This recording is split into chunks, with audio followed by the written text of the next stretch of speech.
তাকে কিন্তু আমি অনেক ভালোবাসি। ভালোবাসলে কি হবে, তার থেকে থাকি অনেক দূরে।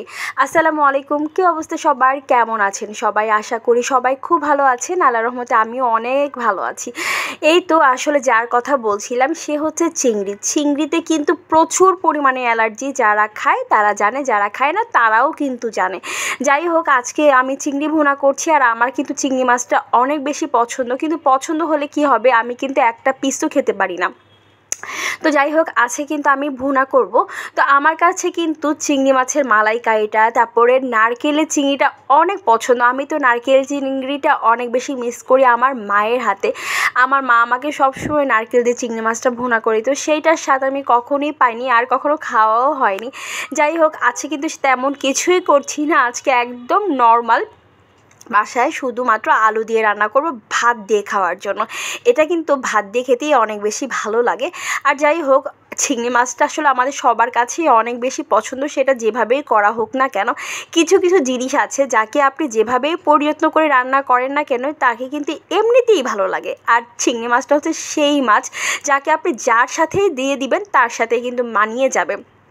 চিংড়ি মাছ আর ইলিশ মাছ, এই দুইটা মাছ কিন্তু আপনার সব কিছুর সাথে চলে যায়। যাই হোক, আমি কিন্তু কথা বলতে বলতে পেঁয়াজ টিয়াজ সব কিছু সুন্দরভাবে হলুদ মরিচ দিয়ে আমি একদম ভালোভাবে কষিয়ে নিয়েছি, আর আমার কিন্তু কষানো হয়ে গিয়েছে। আপনারা কে কে চিংড়ি মাছটা কিসের সাথে পছন্দ করেন অবশ্যই কিন্তু আমাকে জানিয়ে যাবেন। আর যাই হোক, আমি কিন্তু কিছুটা না, বেশ কিছুটা আলু কিউব করে কেটে নিয়েছি।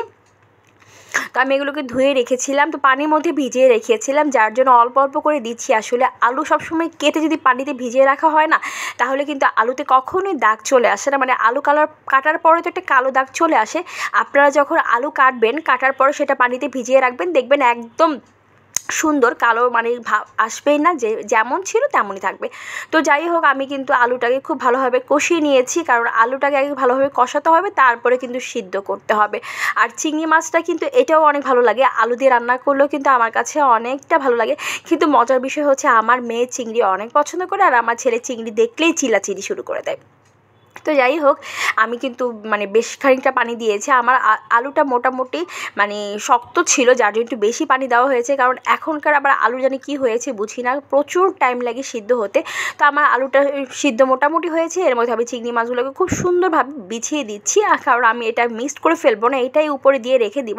আর তার মধ্যে দমে দমে আমি আলুটাকেও খুব ভালোভাবে মানে সিদ্ধ করে নিব, আর মাছটার ঝোলটাও কমিয়ে নিব। আর এই রান্নাটা কিন্তু গরম ভাতের সাথে জাস্ট অসাম লাগে, আমার কাছে তো খুবই ভালো লাগে। আপনাদের কাছে কেমন লাগে আমাকে কিন্তু কমেন্টসে অনেকেই জানিয়ে যাবেন। আরেকটা কথা, আমি কিন্তু একদমই শর্টকাট সিম্পল রান্নার ভিডিও দিয়ে থাকি। আমি জানি এগুলো সবাই বাসায় করে থাকে। আমার ভিডিওগুলো আপনাদের কাছে কেমন লাগে অবশ্যই কিন্তু আমাকে কমেন্টসে জানিয়ে যাবেন। এই তো একদমই শর্টকাট সিম্পল রান্না কেমন হয়েছে আপনাদের কাছে অবশ্যই কিন্তু আমাকে জানিয়ে যাবেন।